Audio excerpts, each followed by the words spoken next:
It started on a Saturday morning when the sun filtered through the kitchen window in slats of gold. My brother Marcus was up early, pouring himself a bowl of cereal with milk. He had just graduated high school and was celebrating. Our parents stood behind him in the doorway, grinning wider than he was.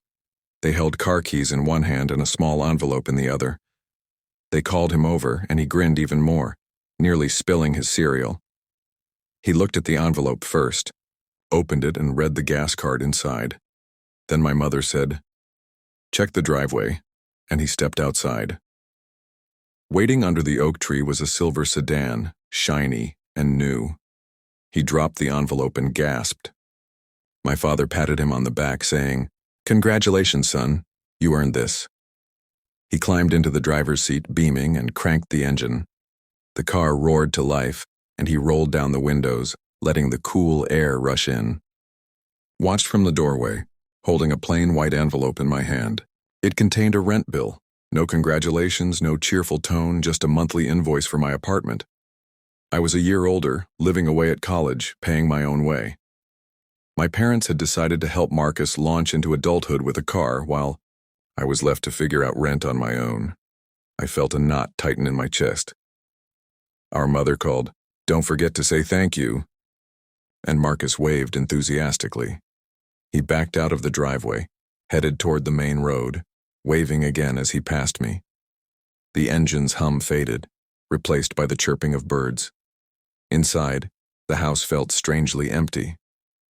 I stepped past the threshold, clutching my envelope, and headed for my bedroom. I laid the rent bill on my desk and stared at it. It was due in 2 weeks, and I barely had enough from my part-time job and the student loan check I'd just deposited. We had always celebrated achievements in my family with gifts, proud words, perhaps a dinner out. But this was different. No cheers, no pats on the back, just a cold reminder of what I owed. I thought back to last month when I'd graduated from my own program at community college. I'd earned a certificate in graphic design and had been excited to tell everyone, but my parents had seemed distracted. Marcus's graduation overshadowed mine, my mom busy planning his party, my father preoccupied with work.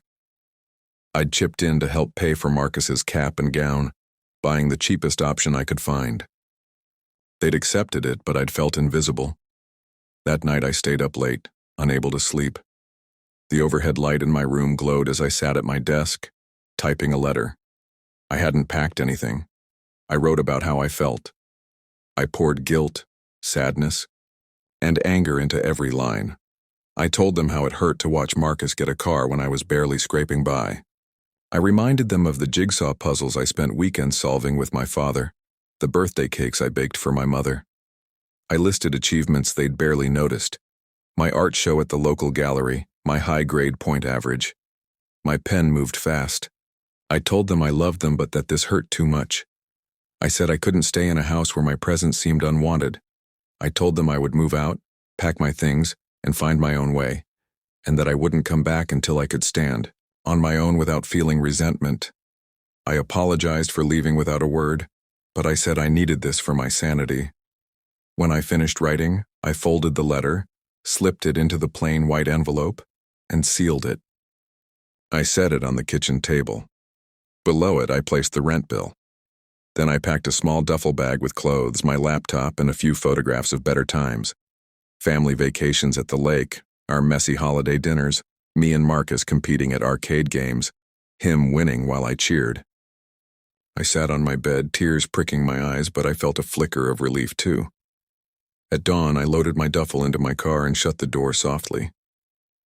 The house was still silent, save for the ticking of the kitchen clock. I slipped in the driver's seat and turned the key. The engine sprang to life.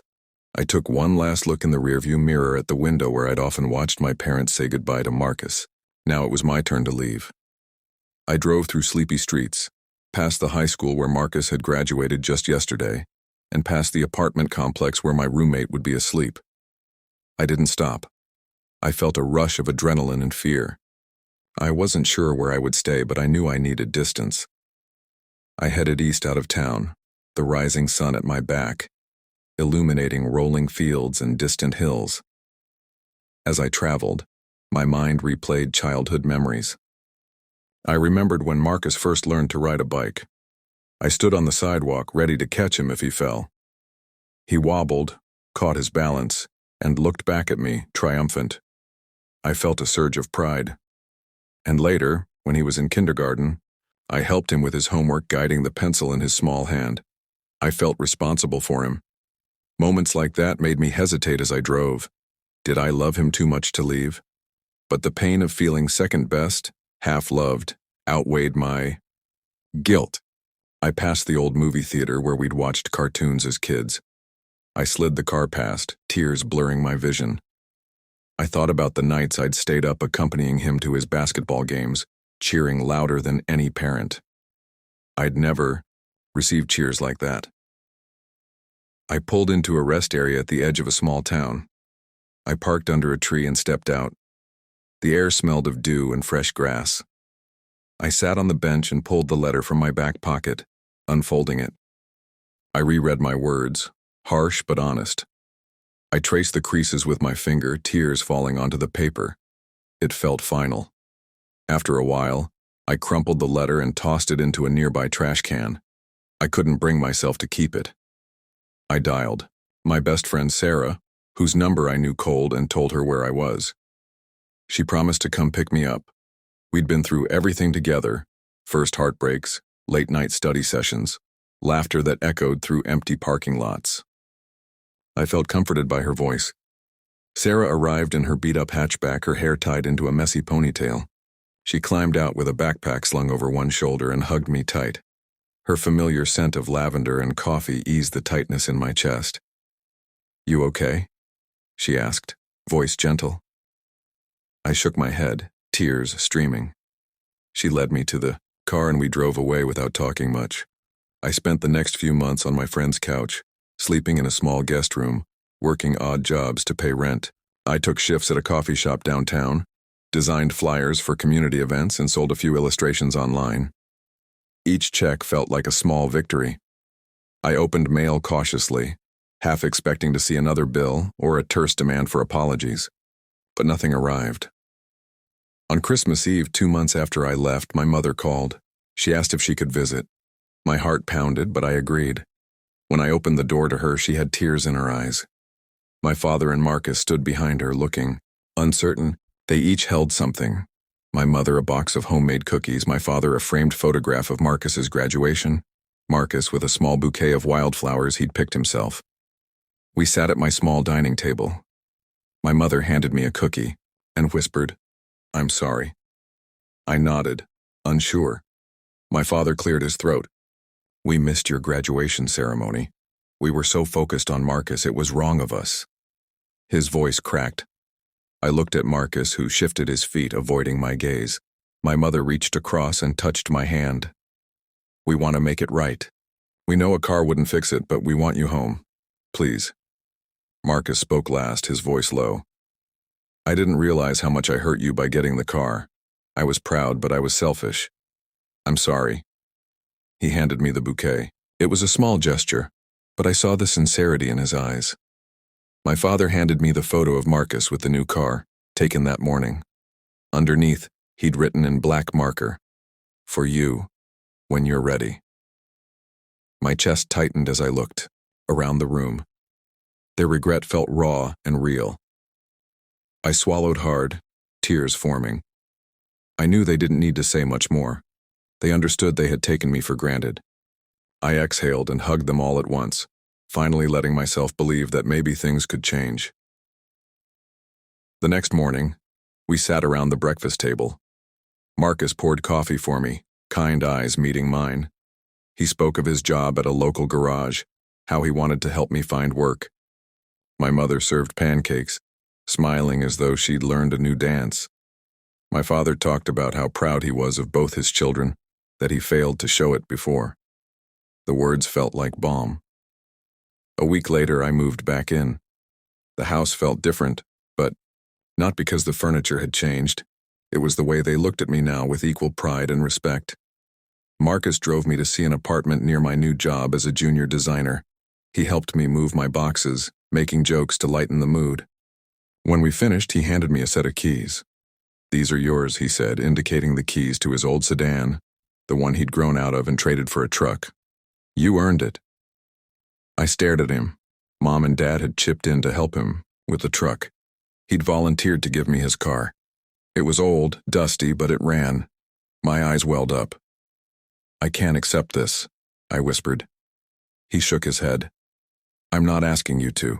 I'm giving it. For all the times you were there for me." He hugged me, and I realized that family wasn't about perfect gifts or timing. It was about understanding, forgiveness, and love that could grow stronger after mistakes. That evening, I sat in my new apartment, the old car parked in front. I held Marcus's bouquet from Christmas in one hand and the rent bill I'd finally paid in full in the other. I smiled, thinking of the letter I'd tossed away. I didn't need it anymore. I knew they understood. I knew I belonged. Under the soft glow of a single lamp, I drafted a new letter. It wasn't an apology because I believed I had done what I needed for myself. Instead, it was gratitude. I wrote about how I felt seen again, how I appreciated their efforts to understand my pain. I told them I was sorry for leaving without explaining sooner, but that it led to a better outcome. I promised to keep communicating, no more running away. I signed it simply, "I love you." Sealing the envelope, I understood that family dynamics weren't always fair, but they could heal. I placed it on my desk, planning to mail it the next morning. I walked to the window, looking at the car parked under a streetlight. I felt hope, bright and steady, like the horizon of a new day. In the days that followed, I settled into my job and my new apartment. Marcus dropped by to help me hang artwork on my walls. We shared stories of college, video games, and childhood, pranks. Our parents visited on weekends, and our dinners became lively again. Laughter, debates, and shared dreams. One afternoon, my mother handed me a small package at the table. I unwrapped it to find a leather-bound journal. She said, "So you can write without having to leave home." I hugged her, tears blurring my vision. I knew the road ahead wouldn't always be smooth, but we'd learned that taking each other for granted had a cost. We vowed to do better. Life hadn't magically fixed itself. There were still bills, arguments, and moments of misunderstanding. But now, when frustration bubbled up, we talked about it instead of letting it fester. When I saw Marcus succeed at work, I cheered for him without envy.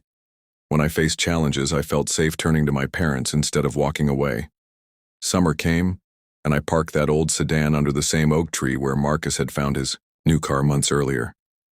I stood back and ran my hand along its dusty hood. I remembered the resentment I felt, but I also remembered the relief of leaving and the hope of coming back.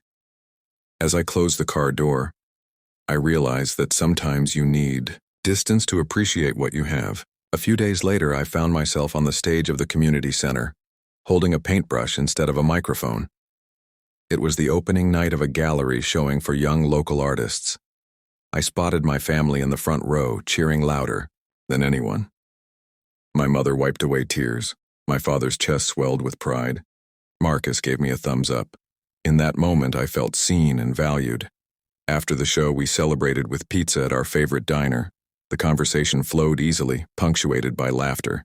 The air smelled of pepperoni and friendship. My brother nudged me, saying, "I'm proud of you." I grinned, raising my soda to clink with his. Our parents toasted to new beginnings. Later that night, I returned to my apartment and found the letter I'd written earlier on my desk. I tore it open and read their replies. Words of love, promises to listen, and gratitude for my patience. I folded the letter and placed it in the journal my mother had given me. It would live among sketches, poems, and gratitude lists. As I lay in bed, I thought about that white envelope I'd left on the kitchen table. It had been a turning point, a painful but necessary act.